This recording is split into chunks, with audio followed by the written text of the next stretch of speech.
looking at it. Now, in the Potter situation, which is related to this image, the one that's up here, the idea is that everything that's stable rests on something that's unstable and dangerous. And that's underneath in the Potter series. And then the other thing that happens continually in the series, but particularly in the second episode, is that Potter has to go down beneath things to encounter something that's terrifying and deadly, that's actually preying on his friends and on the community. So it's very much like, for example, the Hobbit having to go off and steal treasure from Smaug, I think the dragon's name is. And except that in the Potter sequence, the dragon, which is the basilisk, their equivalent, it's the same thing as this. In the Hobbit, the dragon hoards gold, whereas in the Potter representation, what does the basilisk guard? What is it captured? It's the little red-headed girl. Ginny.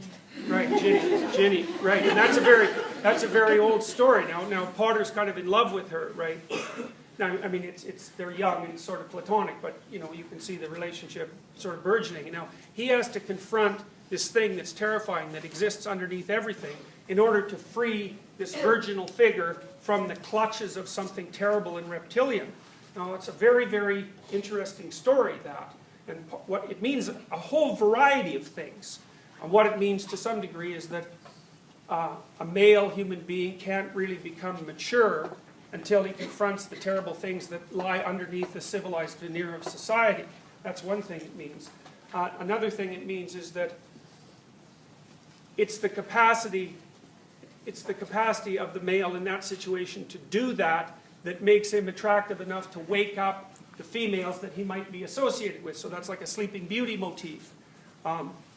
It has evolutionary echoes, because much of what we've battled with for the last 60 million years, say, because I think you could trace the development of our cognitive structures quite straightforwardly back 60 million years, there's been an endless battle between human beings and predators, and many of those predators were reptilian.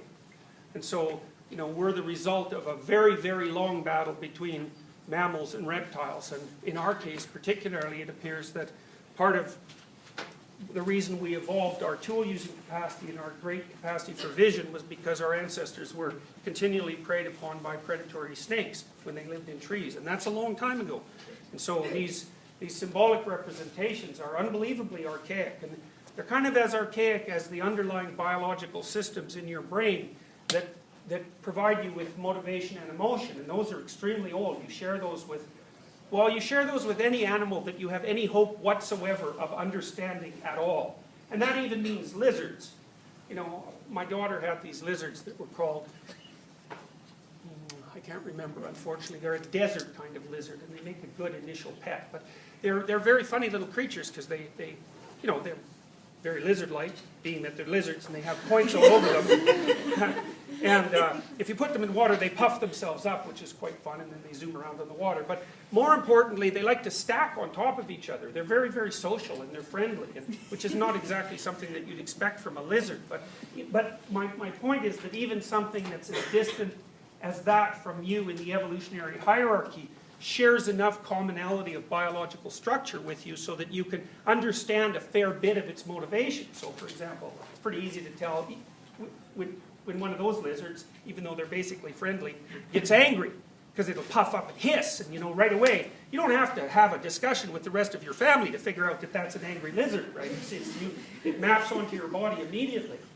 And the same thing applies to snakes. It even applies to insects. And lots of insects have developed the kind of warning behavior that will immediately signal to you that you're about to be bitten, or it's usually bitten with insects. So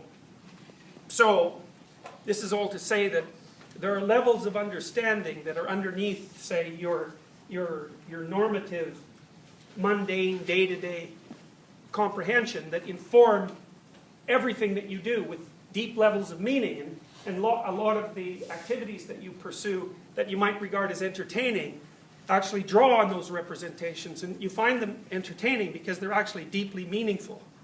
Now, the idea that a man can be swallowed, or a human being, because there are myths like the myth of Persephone, where the protagonist is clearly female, where there's an underground journey and then a re-emergence.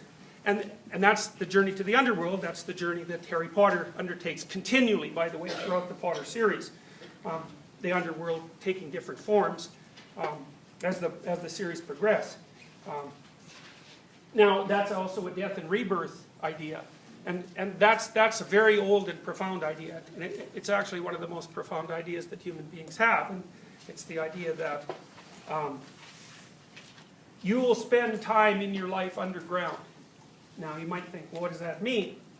Well, it means what the Potter movie, the second Potter movie, was trying to represent, which is that there will be times in your life where you are faced with things that will terrify you into paralysis. And that will take you underneath your normal set of assumptions. Because when your normal set of assumptions are functioning, you don't end up facing something that's terrifying enough to freeze you. When your normal set of assumptions are working, the world stays happily predictable around you. And most of the time, that's where you are, and that's the normal world. But that's blown apart whenever something that you're attempting to do fails in a dramatic or less dramatic way. The more dramatic the way, the deeper you go into the underworld. And the underworld is, in some sense, the substructures of your presuppositions. Now, you know this already, because I don't suppose there's a single person in here who hasn't spent some time in the underworld, so to speak, because this is what happens when something terrible happens to you, unpredictable and terrible. And there's sort of classic categories of events that send you to the underworld. The death of someone you love, a serious illness of some sort, either for you or for someone you love, the death of a dream of some sort, so you've got some goal that you think is really important, and all of a sudden you find out for one reason or another that there's just no way you're going to be able to pursue it. Betrayal, that's a really good one. That's a really rough one, and that'll throw you for a loop for sure. So they're all elements of the part of the world that you can't control, that in some sense always remains beyond your control, that has in some sense a predatory relationship to you because it can devour you, at least metaphysically. And when that happens, you go somewhere, and the place that you go is very dangerous. It's underneath everything, and maybe you come back out. And if you come back out, what that means is that you've reconstructed your erroneous presuppositions so that you can function once again in the world. But maybe you don't. Maybe you don't. So people who have post-traumatic stress disorder, for example, they go into the underworld and they just stay there. And if you're chronically depressed, or if you can't get over your grief, or if you're in a state of continual anxiety and upset, or if you're nihilistic, for that matter, you exist essentially in an underworld domain because you can't master the perceptual apparatus, the culturally informed perceptual apparatus that would help you orient yourself in the world so that the things that you want to have happen and that you need to have happen actually happen. So that's what that picture means. It also means, at least in principle, that people have the capacity to die and be reborn at different levels of analysis. So, there are minor disappointments that you encounter when you have to drop some presupposition that you have and let it die and then put a new one in its place, and that's painful. But it's nowhere near as painful as holding on to the things when they don't work, because then you just end up wandering around as sort of a clattering collection of dead presuppositions, and nothing that you ever want will happen under that circumstance, because you're armed with tools that don't fit the world, and when you try to apply them, the world won't do what you want it to do, and then that's endlessly anxiety-provoking and frustrating. So part of pain is part of the price that you pay in some ways for being updatable, because the world transforms around you, and as a consequence you have to be able to transform with it. Otherwise it runs ahead of you and you get left behind, and that happens to people to some degree anyways as they age. That's actually one of the evolutionary explanations for why people die. Because it's a mystery, right? There are elements of you that are immortal.